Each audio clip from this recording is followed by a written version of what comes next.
Well, good evening, everyone. Good evening. It is a wonderful day here, and I am very excited to be with you this evening. I know that it is slightly later on a different coast. Also, even in the Central Standard Time zone that I am in, it is about 9:13 here, and I am just going to jump right in. I have promised to deliver a podcast on how we cope with holiday isolation and how we find connection even during these times. And I am just here to connect with each and every one of you. And I'm very excited about the opportunity that I have to offer this particular support. So I would love to stay on here a long time waiting for everyone to chime in, but I am going to go ahead and get started with holiday isolation. And if you would do me a favor, even on the replay, if you would come back and share, and you would like, you would love, you can even subscribe to this particular page to Keitha Peterson Carter. You can subscribe right here, and you're going to get some great benefits. Listen, there are some things that are for subscribers only, and I want to make sure that you are invited into that space. And I've had that space for some time, but I really want to invigorate it and really make it something that would be of benefit to anyone who is a part of this page. So I am going to go ahead and jump right in. Thank you, Bianca, for being here. Thank you so much. I absolutely love that. I see you all now chiming in. And as I said, tonight is going to be about how we learn to find connection as we cope with holiday isolation. And when this season, it can feel lonely, it can feel so heavy. And I want to make sure that we are emotionally established and we have considered emotional well-being in this time, because let's just be clear. Let's clear the deck right through here. Emotional well-being is very real. It is a very real thing. We are human beings, meaning that we are being human. We are not human doings. We are not robots. We are not created to be without emotion. In fact, it was in the Bible that God looked at everything that he had done, everything that he had created. And it was one thing that even he longed for, and that was community and connection. And thus he created man. He looked at man. And while he looked at man, he said, even he does not need to be alone. So he performs, get this, you all, he performs the first surgery. He goes in, removes rib. He removes woe man out of man. He removes rib and creates a beautiful specimen known as woe man, because Adam wakes up and says, whoa, man. That's an old one. Y'all catch that at the red light. Listen, he creates woman for him because he even sees that even Adam cannot be alone, right? And so we are created for community. Ariel, we are created, my sweet sister.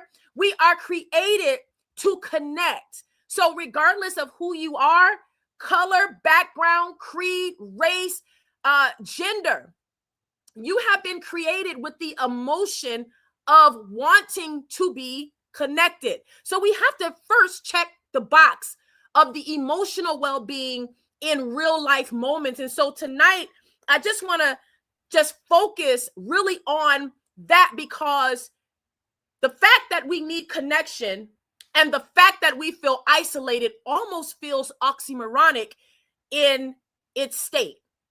But it is a true feeling.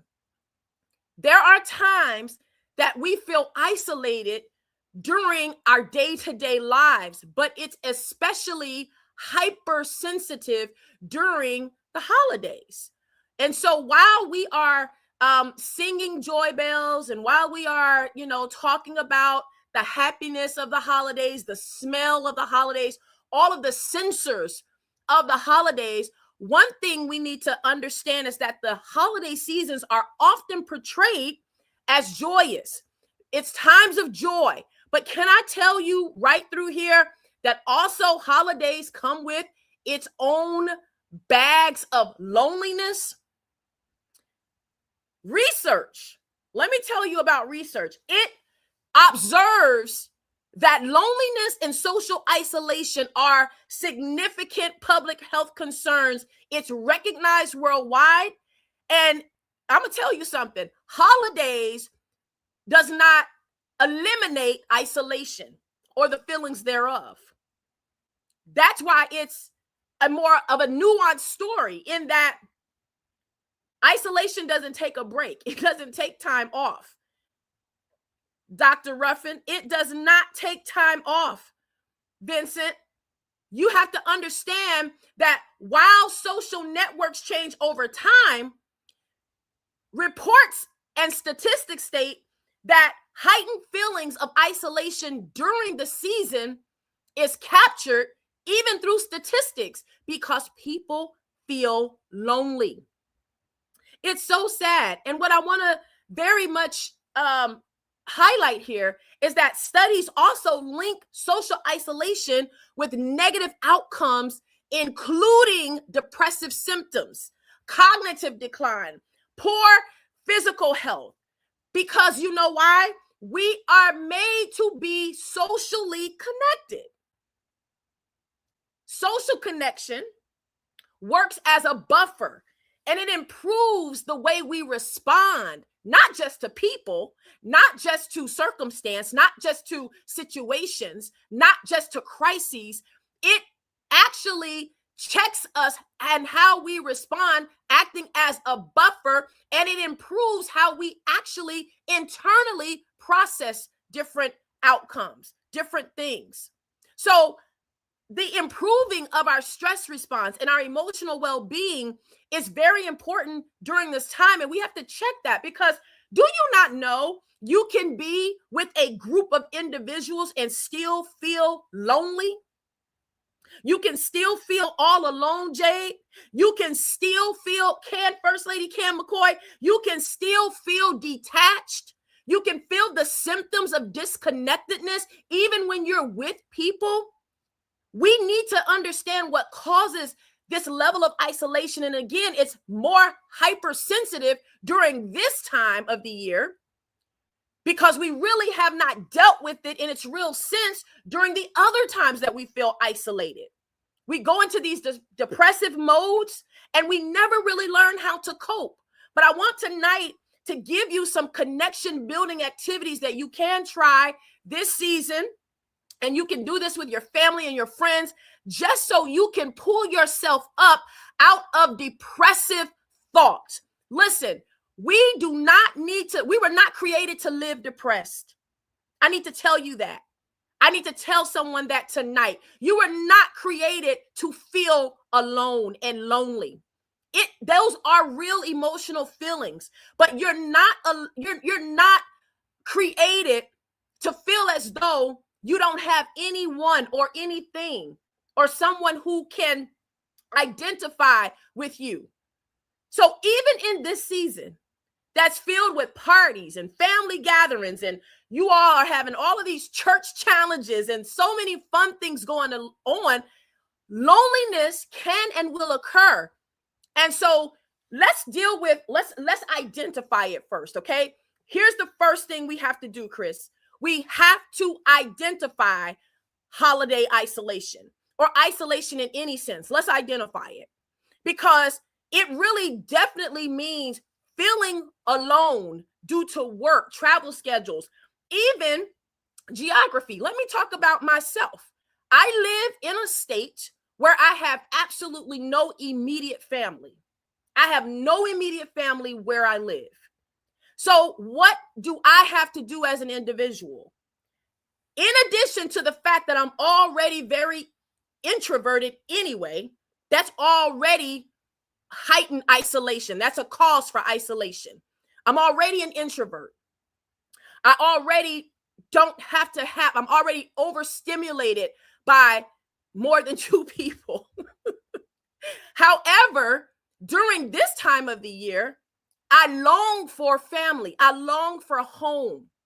I long for a sense of connectedness through biological touch. However, geography won't allow for that unless I physically have to get up and travel, or they have to travel to me.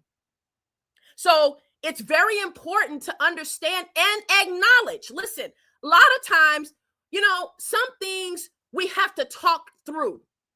We pray about, but we also have to talk through.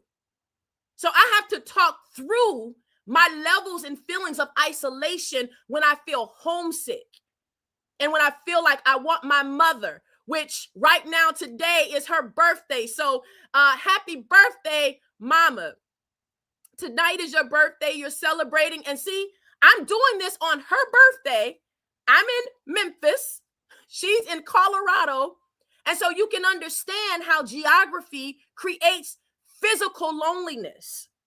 So while I may be able to make it through, I also have to talk it through so that I don't fall into levels of depression that would then cause higher levels of anxiety that would then create negative thoughts that may cause me to feel as though I have no one with me in what I'm going through. Once you get to those negative thoughts,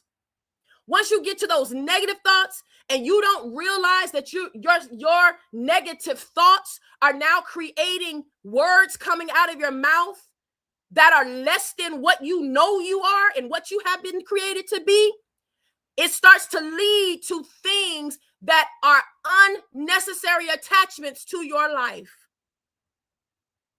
What else causes holiday isolation? Let me tell you another thing. I'm going to talk about TK tonight. I've lost a very dear aunt of mine this year. So recent life transitions, people who have left the earth physically. You may have decided to break up with someone. Let me talk real tonight. That causes isolation because your life has transitioned and you know that it's not good for you. You've broken it off, but it's during these times that remind you that maybe it's better to be connected to what's toxic than to be alone. Woo! I said something right there now. You cannot sacrifice the truth of matters because you want to be comfortable rather than toxic. So sometimes we exchange toxicity for comfortability.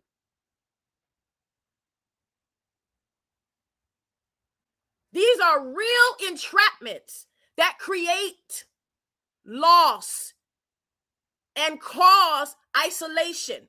You may have recently removed yourself from a job or have been removed from a job. You're grieving the loss of job. You may have decided that there are some things that's in your life and that you are attached to that you're going to detach from, not just people, but things. You may have decided that there are some things I'm not going to do anymore, and you are detoxing your thoughts. You're detoxing your activity. And along with what comes with detox, irritability, the thoughts of going back to what you are comfortable with. So loss causes isolation. You also are causing isolation, or isolation is also caused by a mixed match between expectations and reality, because society promotes a picture of collective joy, and not everyone is experiencing the sweater love, the matching sweater love that y'all see and that y'all think y'all want. Y'all better talk to me back in this chat. I'm telling you, I'm talking good tonight. See, y'all see all this sweater, booed up love. They got on matching sweaters. They got on matching flashing hats. Everything looks so nice. And that's a social expectation, but it's not reality.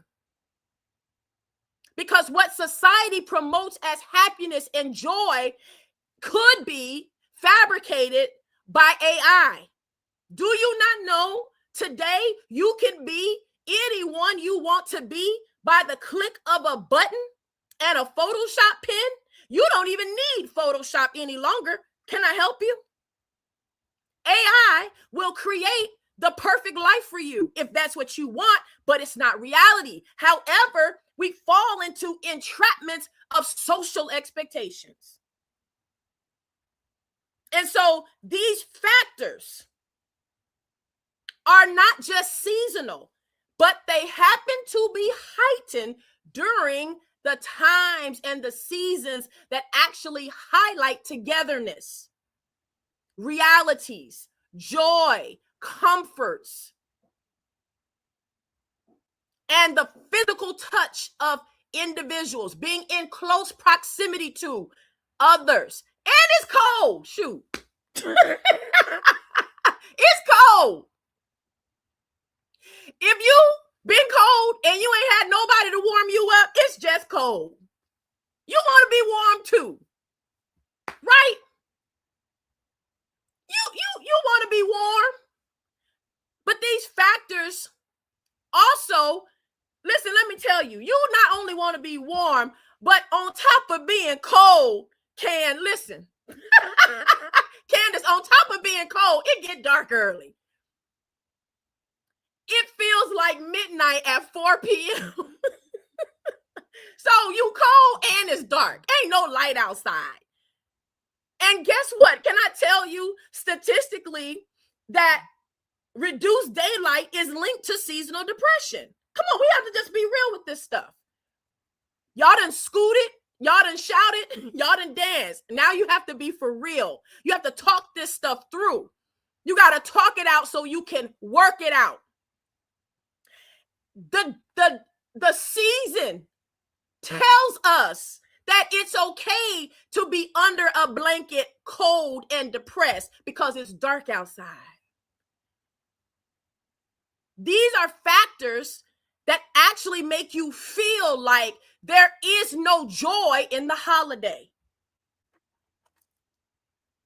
So I need to inform you that there can be joy, because loneliness is a subjective feeling of disconnection. Just because I'm lonely does not mean that I'm alone. I feel lonely at times. I miss my sisters. I have 2 younger sisters. They have children. I miss my nieces and my nephew. I miss them. I long to be with my mother and my father. But just because I long for them and just because I'm lonely does not mean that I have to feel disconnected. Social isolation is a lack of social contact or engagement. And sometimes, listen, even as an introvert, you need social contact. You need engagement. But these are things and feelings that emerge during the holidays, and they do impact your health and your well-being. So let's understand, now that we know what it is and we are recognizing the signs, let me tell you a few more of these signs. You start withdrawing yourself. You've got withdrawn behavior. You don't want to go to social events. You don't respond to messages. Am I talking, Ken?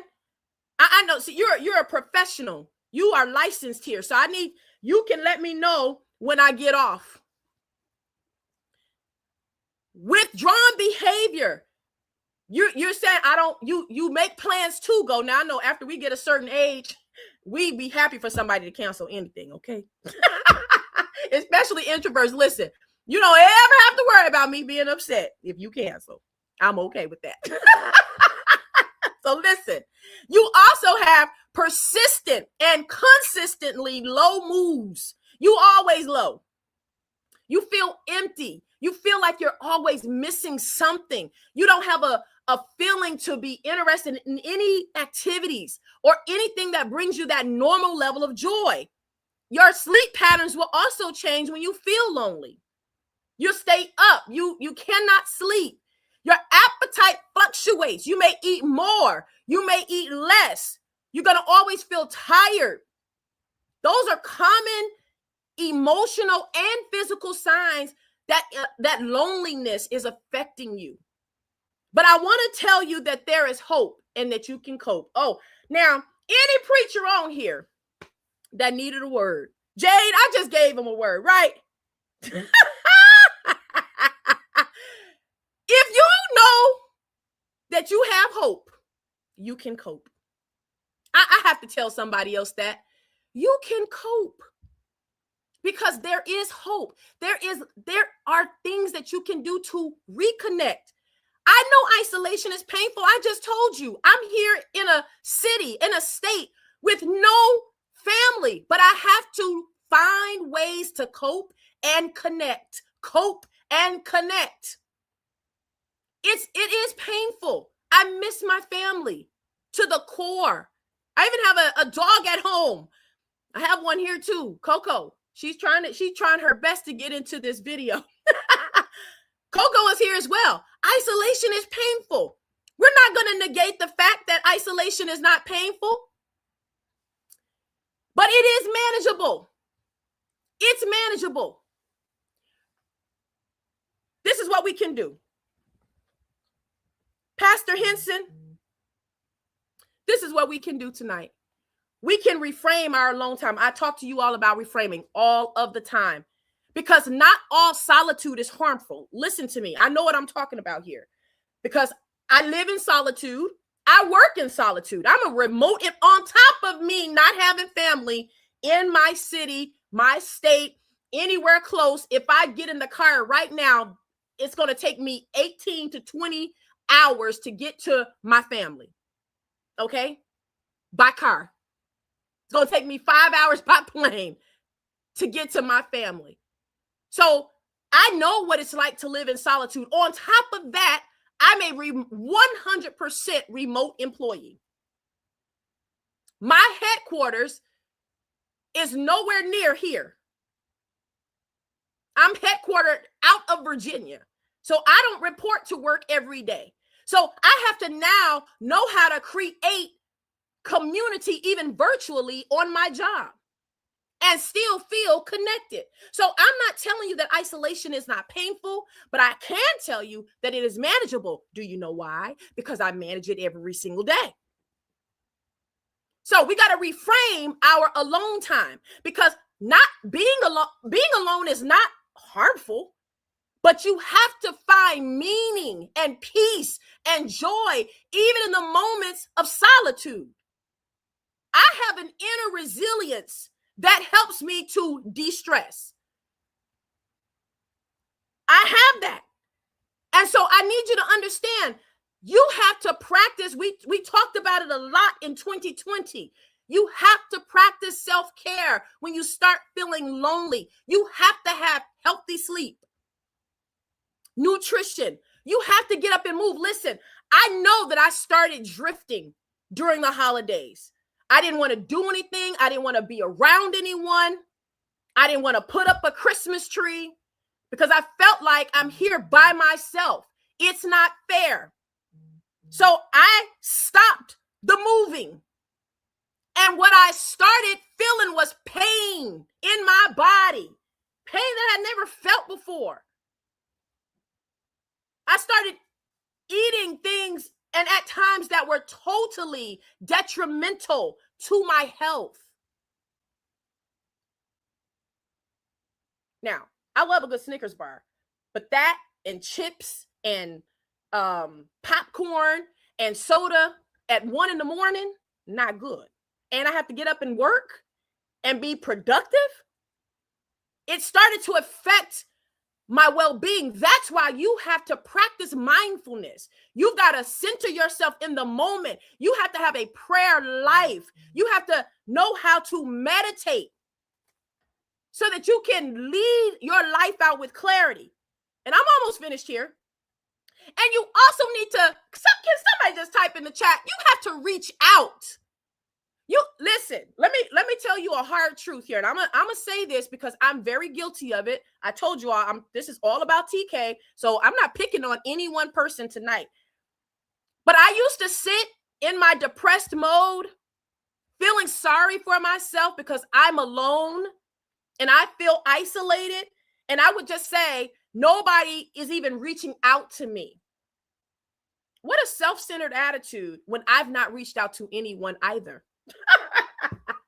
Y'all better hear what I'm saying tonight. You can reach out. A simple call or a text or a video chat can interrupt the cycles of isolation. And it reminds the person that you have reached out to, and it reminds you that there's still levels of connection. You have to stop feeling sorry for yourself, and you have to be a participant in your own level of deliverance.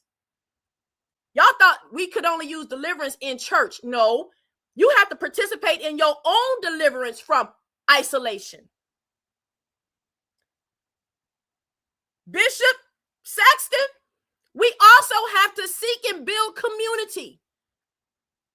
You're talking about all the things that you cannot do when you've never tried to join a social club in your community. There are hobbies that you can connect with. Find people that like what you like. Do what you do. Volunteer with others. Find religious organizations that you can commune with and commune in. It strengthens social ties.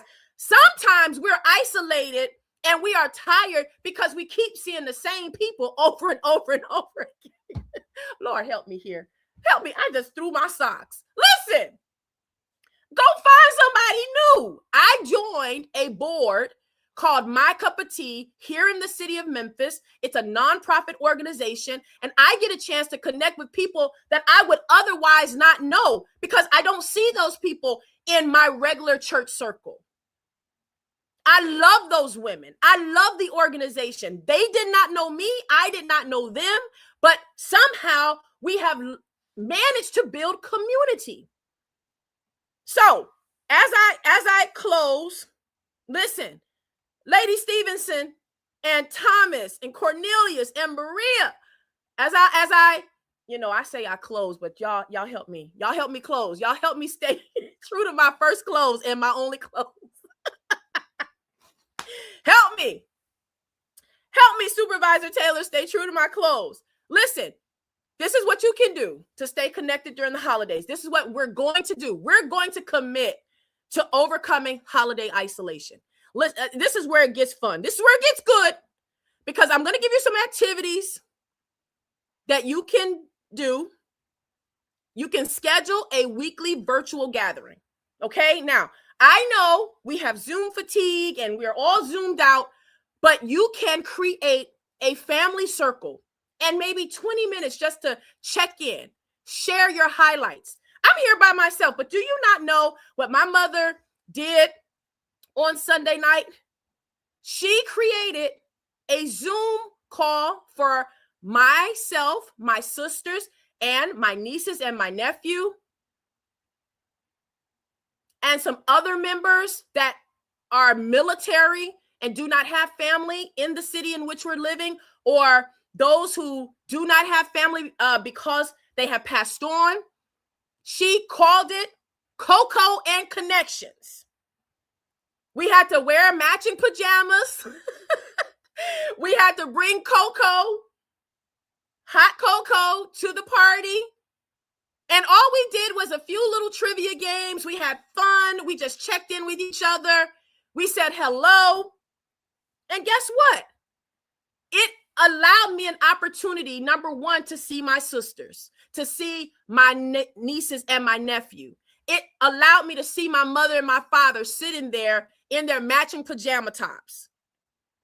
We're not talking about any bad news. We're just coming together to say hello. How are you doing? We just checked in, right? Here's another thing you can do. I just said it. We can volunteer at a local shelter, because here's a real truth. And I promise y'all, I'm not going to be here too much longer. Listen to this.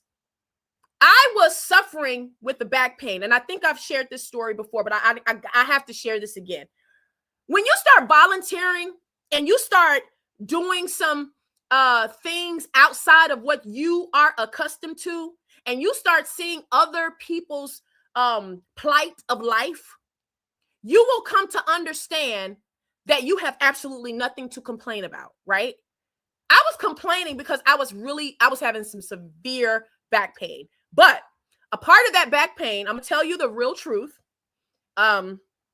Transparent moment here. It was really because I had kind of slumped into that depression. I did not get up and move during my work. Now, this is just a few weeks ago. I'm not talking about last year.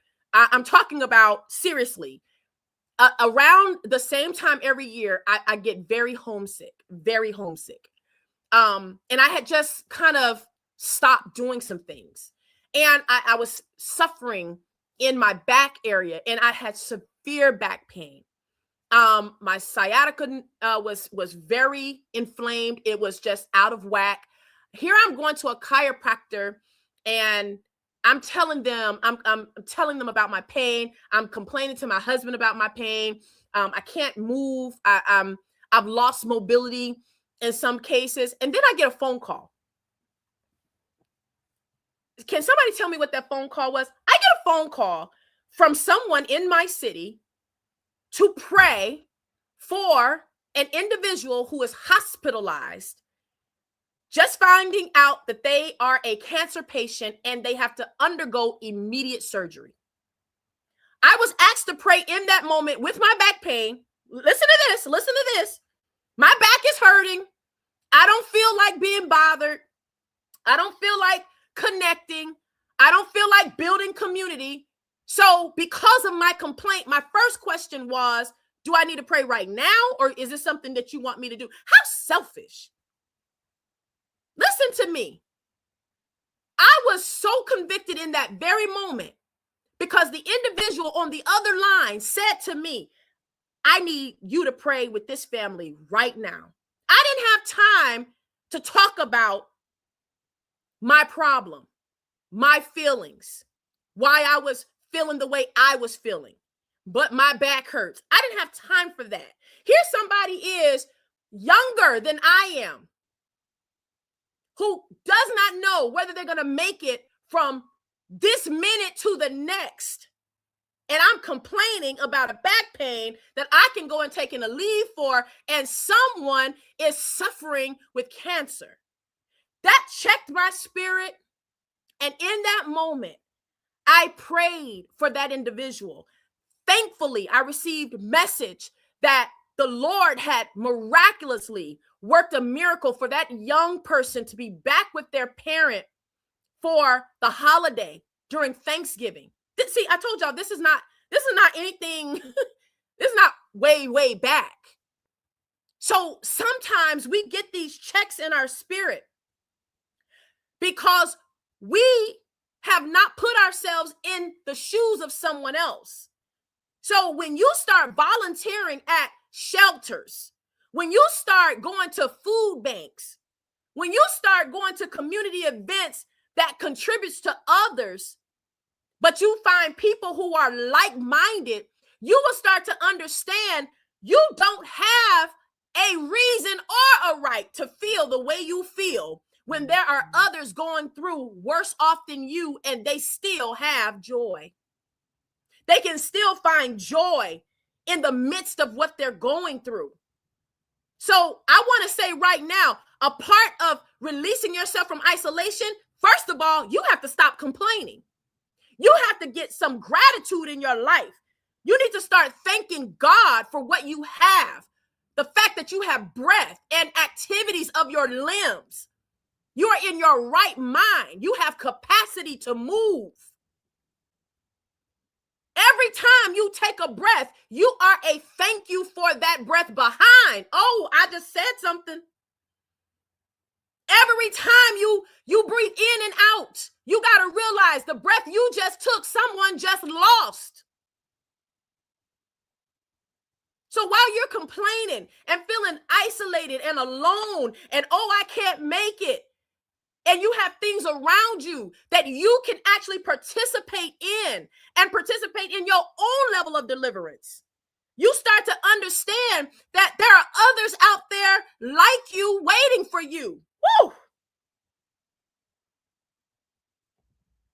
So start helping. Join a book club. Don't y'all read anymore? Listen, I was an author before AI started writing books for us. Sit down and without the help, make yourself think, read, go somewhere else outside of your home. Go to an actual bookstore where you can sit and enjoy a book. Go do something.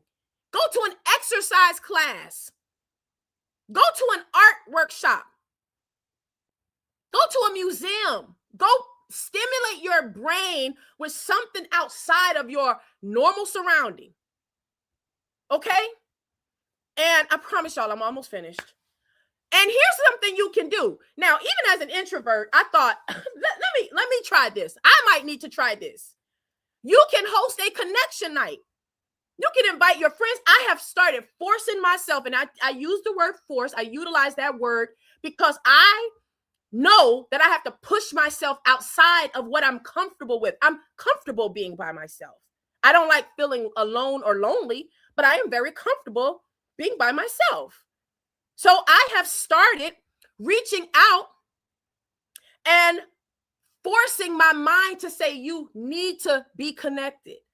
So reach out to someone who's like-minded and just ask them out for coffee or a nice dinner. Go sit with them. Host a connection night. You know, just come together, even if it's just to tell some stories.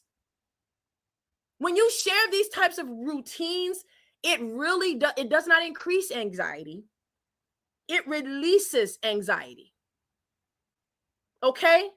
And you start to understand that we are built for social connection. Social. We are made to socialize. Do you not know we're the only species that actually talk? I didn't say communicate. Every species know how to communicate. Even birds have flight patterns. They communicate. But we talk. We have voice patterns, voice prints. Because we are human beings. We are made with a soul, and our emotions sit there. So let's practice these daily check-in routines. Let's make it ritual for ourselves. So during this time, you can help pull somebody else out of isolation. You don't have to stay in isolation. Okay? Breathe. Just breathe now. Just breathe. Whew. You don't have to stay in isolation. I am almost brought to tears because I wish I could share it with you the way I feel it, because I've been there and sometimes I am there. But I have to let you know that you don't have to succumb to the loneliness of isolation. Holiday isolation does not mean that you're alone in the experience. There are millions who feel disconnected during this season, especially. And research definitely shows that adults and teens, they do report loneliness and lack of emotional support, even outside of the holidays. But, here's the conjunction with the function that's going to allow us to move forward. But there is hope, and you can cope. Because connection is not about perfect moments. It's not about the big gatherings. It's just about being consistent with meaningful interactions. You have compassion for yourself. You have compassion for others. And it's extremely intentional engagement, even in the smallest way, that can make the most difference. If this conversation tonight has resonated with you, I want you to do me this favor during the holiday. Reach out. Be the conduit for someone who you think may feel lonely, or they could be smiling. They could be with you, but they may feel isolated. They may feel disconnected. If it resonates with you, please, by all means, reach out and let them know that you are going to go beyond even your feeling to help them feel the love of this season, the joy and the peace of this season. We want you to not feel isolated during this time. And we don't want you to just manage it and get over it. We want you to be able to overcome it. We are overcomers. We are survivors. So take a moment, check in with your mental health, your capacity of well-being, your emotions. Connect with someone who you know that is worth connecting to. And I want you to bring the love that you say that you need so badly during this time. Well, my friends and my family, thank you so much for listening to this Finding Connection podcast. I want you to know that I love and appreciate each and every one of you.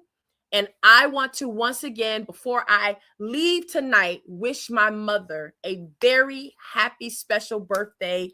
And I believe that she has had an amazing time today. She has been overwhelmed by all of the calls and all of the posts and your interactions, even on social media.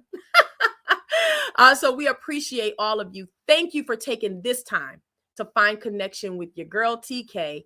And I will see you at another time. And until then, please have a very happy holiday and a very Merry Christmas. Be blessed.